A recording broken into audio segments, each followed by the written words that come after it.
सभी छोटे बड़े श्रोताओं को सुनीता भटनागर का प्यार भरा नमस्कार। ऑडियो स्टोरीज के हमारे चैनल कहानी जगत में आप सभी का स्वागत है। हिंदी कहानियों की श्रृंखला में आइए आज सुनते हैं कुंवर दिनेश जी द्वारा रचित कहानी बामण का कर्ज। हर सप्ताहांत की तरह शनिवार शाम को सुमेर सिंह शहर से करीब 30 किलोमीटर की दूरी पर स्थित अपने गांव पहुंचा, जहां उसके माता पिता रहते थे। साथ ही रहता था उसका एक छोटा भाई और उसका परिवार पुश्तैनी जमीन जायदाद की देखभाल करने के लिए। भाई कम पढ़ा लिखा था, इसलिए कहीं नौकरी नहीं मिल पाई, परंतु वह खेती बाड़ी के कार्य में दक्ष था। सुमेर को उसके पिता ने मैट्रिक की पढ़ाई के लिए जिला मुख्यालय भेज दिया था। उसने उच्च शिक्षा प्राप्त कर अच्छी नौकरी प्राप्त की। जमीन जायदाद से घर का खर्चा निकल ही जाता था। साथ में पिता वैद्य थे।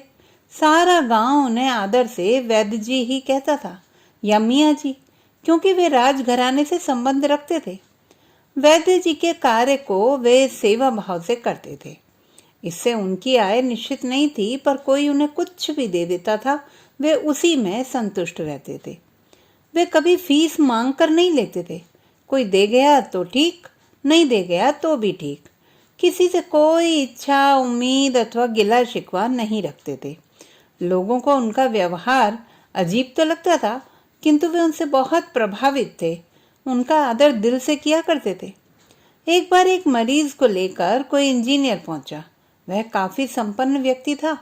उसने दवा ली और 200 रुपए फीस आगे बढ़ाई। 100 के 2 नोट थे। वैद्य जी को देते हुए एक 100 का नोट गलती से इंजीनियर के हाथ से नीचे गिर गया और वैद्य जी ने उसे लेने से इनकार कर दिया। बोले वह नोट तो उनके लिए था ही नहीं और मात्र एक 100 के नोट को लेकर ही संतुष्ट दिखे।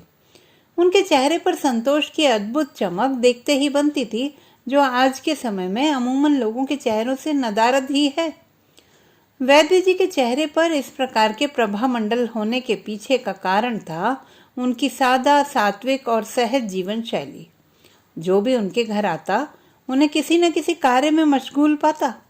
कभी धरती पर गिरे अनाज के दानों को इकट्ठा करते हुए, कभी आंगन में अपने पाले हुए कबूतरों को बाजरा, चावल, मकई के दाने खिलाते हुए, तो कभी बैलों की जोड़ी को चारा खिलाते, कभी बच्चों से बतियाते, कभी पूजा कक्ष में ध्यान लगाते हुए, कभी धूप में बैठे अमाम दस्ते में जड़ी बूटी कूटते हुए या खरल में दवा घोटते हुए।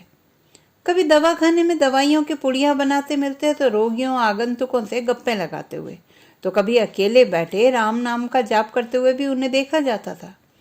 अपनी अनूठी जीवन शैली के लिए वैद्य जी बहुचर्चित थे।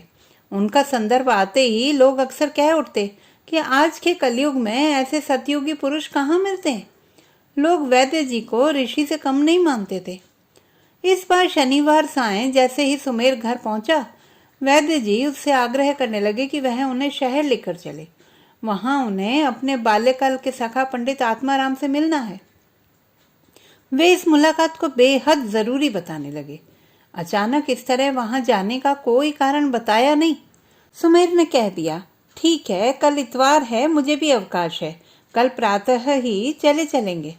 सुबह होते ही सुमेर ने पिता से कहा कि वे तैयार हो जाएं, बस 8:30 बजे मिलेगी।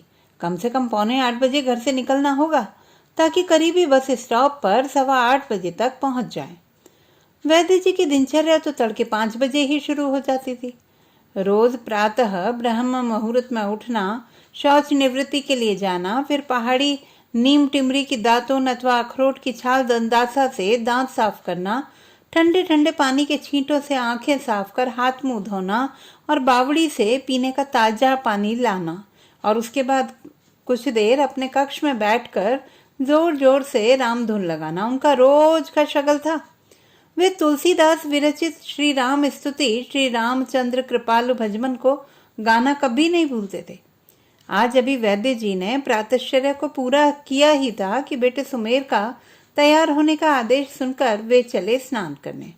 तदुपरांत उन्होंने कुर्ता पायजामा और उस पर लॉन्ग कोट पहना। हमेशा की तरह कोट के खीसों में दवाओं की गोलियों से भरी चांदी व पीतल की छोटी छोटी डिब्बियां डाली। फिर काली ऊंची किश्ती टोपी धारण की और उठाई अपनी लाठी और फिर कपड़े के जूते पहनकर तैयार हो गए। वे हमेशा कपड़े के जूते पहनते। 4 धाम के तीर्थ पर उन्होंने चमड़ा धारण न करने का अहद जो कर लिया था, इसके साथ ही वे अपनी मनपसंद लाठी को हमेशा साथ रखते, क्योंकि यही लाठी सभी तीर्थों में उनके साथ रही थी। वे जहां भी जाते उस लाठी को साथ रखते। वैद्य जी तैयार होकर लगे सुमेर को आवाजें लगाने। अरे सुमेर, कहाँ चला गया? अब देर मत कर भाऊ, जरा घड़ी तो देख, क्या वक्त हो ही चला। उधर सुमेर की माता भी अब रसोई में पहुंचकर चूल्हा जला चुकी थी। सुमेर के पिता की आवाजें सुनकर लगी बेटे की तरफदारी में बोलने। जी भाऊ अभी शौच गया है, जरा तेज चाय पानी तो करने दो। तुसा तो कुछ लेना नहीं, भाऊ बेचारा भूखा जाओगा क्या? चाय नाश्ता करी रो, हो जाओगा तैयार। अब वो बड़ा बकत है, बस आने दा। भाऊ ही तो चिल्ला रहा था कि जल्दी करो जल्दी करो, अब खुद क्यों देरी कर रहा है? मैं तो तैयार हो गया हूँ। भाऊ आ रहा है, कुछ देर बैठ जाओ आप। हाँ तो बोलूँ थोड़ा नाश्ता ले लो, तुझे भी खाली पेट सफर नहीं करना हो। दोपहरे पता नहीं कितने बजे वापस पुजने।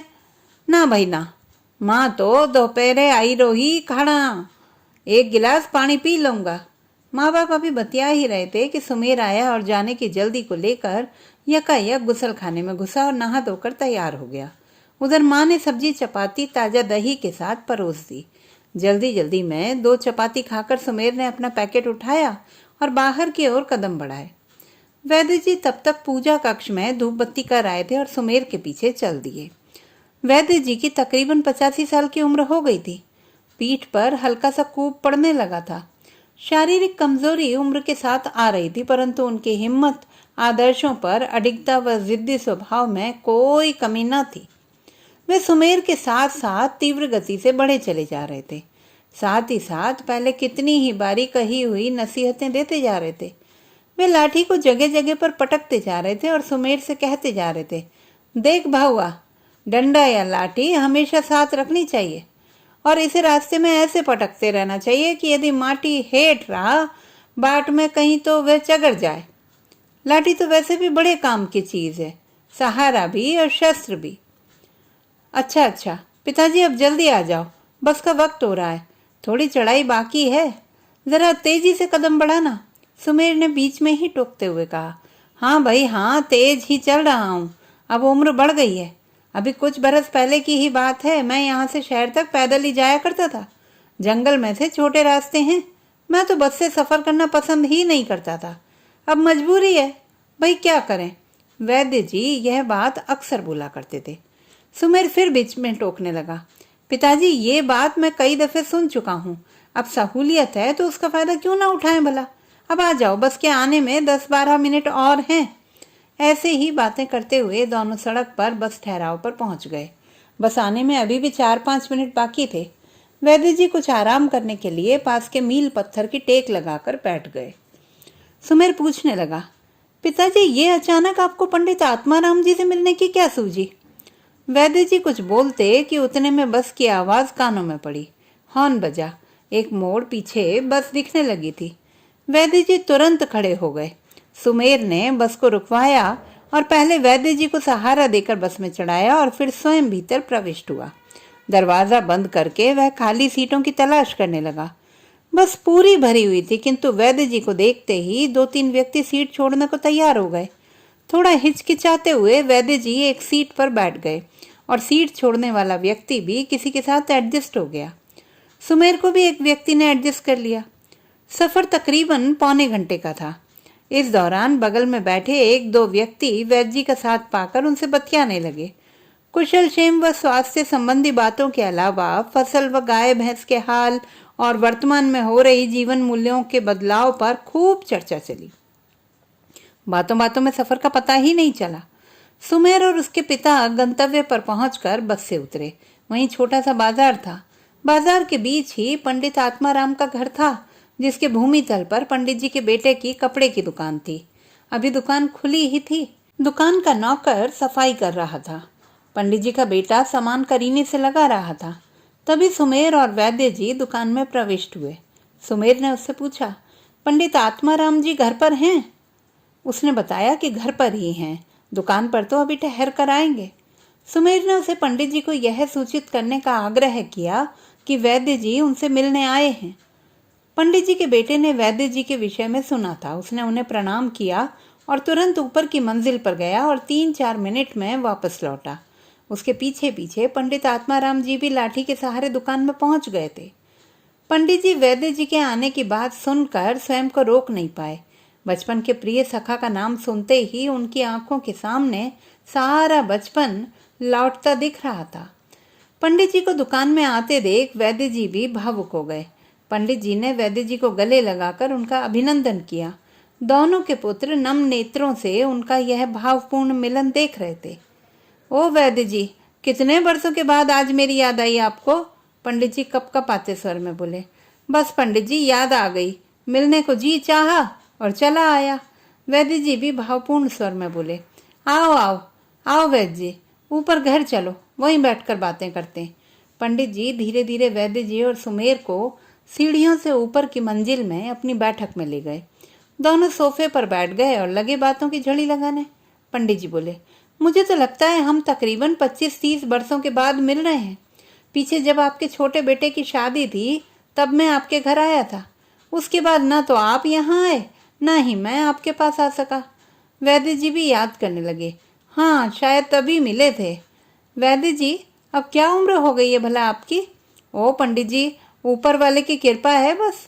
उम्र तो काफ़ी हो गई है, 85 के आसपास हो गई होगी। मेरे को तो 86वां बरस लग गया है। माथे की रेखाओं को ऊपर की ओर इकट्ठा करते हुए वैद्य जी ने पूछा, आपका जन्म कब का है भला? कौन सा मास होगा? संवत तो हमारा मेरे ख्याल में एक ही होगा। हाँ जी, संवत तो एक ही होगा। मेरे जन्म का महीना तो माघ था। आपका कौन सा था? पंडित जी, मेरा तो असौज का महीना था। तब तो आप मेरे से 4-1 महीने छोटे हुए। हाँ जी, ऐसा ही होगा। मेरी अम्मा बोलती थी कि जब मैं पैदा हुआ था तो उस वक्त पहला विश्व युद्ध लगा ही था। तब तो पंडित जी आप मेरे से 7-8 महीने बड़े हुए।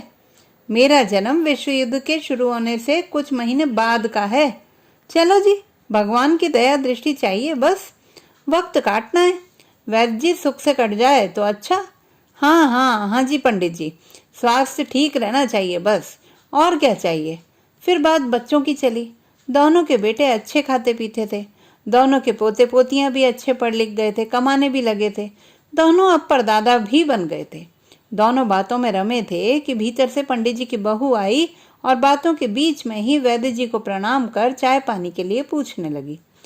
पंडित जी ने बताया कि चाय तो वैद्य जी पीते ही नहीं, अतः वह उनके लिए दूध और सुमेर के लिए चाय और कुछ खाने के लिए लाए। वैद्य जी कुछ भी खाने पीने से इनकार करने लगे। पंडित जी बोले, ऐसा नहीं हो सकता वैद्य जी, आप इतनी दूर से आए हैं और इतने अरसे के बाद मिले हैं, अभी दूध ले लो, उसके बाद नाश्ता भी लेना पड़ेगा। वैद्य जी बोले, अरे पंडित जी, आप कैसे भूल रहे हो कि मैं तो घर से बाहर कुछ खाता पीता ही नहीं। मात्र फल जल और दूध कभी कभी ले लेता हूँ, पर बामण के घर का तो बिल्कुल भी नहीं। बामण का कर्ज मैं ऊपर साथ नहीं ले जा सकता। हम मियाँ लोग हैं, बामणों का हमारे को नहीं रुचता। ओहो वैद्य जी, अब जमाना बदल गया है, ऐसी बातें कौन मानता है अब। यह तो हमारे आपके ज़माने की बातें हैं। आज की पीढ़ी तो ऐसी बातों पर हंसती है। कुछ ले लो, कोई फर्क नहीं पड़ता, ज़माने के साथ चलना चाहिए। ना, ज़माना बेशक बदलता रहे, मैंने कभी हालात से समझौता नहीं किया पंडित जी। चलो वैद्य जी, जैसा आप ठीक समझें। मैं आपको समझता हूँ, दबाव में ज़्यादा परेशान नहीं करूँगा। भाऊ तो चाय ले लेंगे। अब ये तो भाई नए लोग हैं, लक्षण कुलक्षण नहीं समझते, पता नहीं क्या कुछ खाते पीते रहते हैं, ना तो छोट छिपत का ध्यान करते हैं, ना ही जात पात का। पंडित जी की बहू चाय लेकर आई और सुमेर ने पिता की ओर थोड़ा मुस्कुराते हुए देखा और चाय उठा ली, पर कुछ खाने से इनकार कर दिया। सुमेर बोला, पिताजी, हम नौकरी पेशा हैं, हमें न जाने कहाँ कहाँ जाना आना पड़ता है, किस किस से मिलना बरतना पड़ता है, शिष्टाचार के नाते खाना पीना भी पड़ जाता है। अब इन बातों पर तवज्जो देंगे तो कैसे जिएंगे भला। पंडित जी बोले, ठीक है भाऊजी, पर अब वक्त का तकाजा बदल रहा है। वैद्य जी बोले, चलो अब क्या कहें, पर पंडित जी बातों बातों में मैं असल बात तो भूल ही गया, जिस कारण मैंने सुमेर को तंग किया यहाँ आने को। भला ऐसी क्या बात है वैद्य जी? फिर वैद्य जी ने बताया, अभी कुछ दिनों पहले मैंने आपको सपने में देखा और आपको मैंने शिकवा करते हुए देखा। शिकवा? कैसा शिकवा वैद्य जी? आपको याद होगा, जब हम तीसरी जमात में पढ़ते थे, हम किसी बात पर झगड़ गए थे और मैंने गुस्से में आपकी तख्ती तोड़ डाली थी। बस आपको मैंने उसी का शिकवा करते हुए देखा। ओहो वैद्य जी, आप भी कब की बात लेकर बैठ गए। बचपन में ऐसी बातें होती रहती हैं, इसमें कैसा शिकवा। पता नहीं आपके दिमाग में ऐसी क्या बात आई है।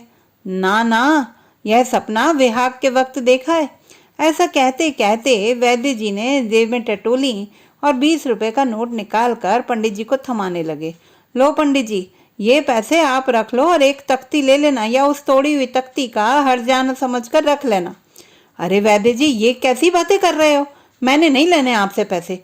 ये कौन सी बड़ी बात हो गई भला? आपके लिए ना हो पंडित जी, मेरे लिए बहुत बड़ी बात है। मैंने बामण का कर्ज नहीं रखना। मैंने सारी उम्र इस बात का ध्यान रखा, कभी किसी बामण से कुछ नहीं लिया। अब जब यह बात ईश्वर ने याद दिलाई है, तो भला मैं कैसे इसको नजरअंदाज करूं? हाँ तो मुक्ति री राह देखूं है पंडित जी, बुरा न मानो, राखी लो है पैसे। पंडित जी ने वैद्य जी की भावना का आदर करते हुए पैसे पकड़ लिए और बड़े आत्मीय ढंग से अपनी बोली में नम आंखों से बोले, वैद्य जी, तुझे बड़े पक्के मियाँ हो, अबे कुण मानो है गला। चलो तो सारे भी दिला दिया नहीं रहनी चाहिए। वैद्य जी की ऐसी बातें सुनकर सुमेर भी हैरान था। वैद्य जी ने उसे भी ये बात नहीं बताई थी। सब बातें होने के बाद वैद्य जी ने पंडिताइन को नमस्ते कहा, पंडित जी के परपोतों को कुछ पैसे दिए और फिर पंडित जी और उनके परिवार से विदा ली और सुमेर के साथ लौट चले। तो दोस्तों, ये थी हमारी आज की कहानी। आपको कैसी लगी कमेंट बॉक्स में लिखना ना भूलें। चैनल को सब्सक्राइब करें, लाइक करें और मित्रों के साथ शेयर करें।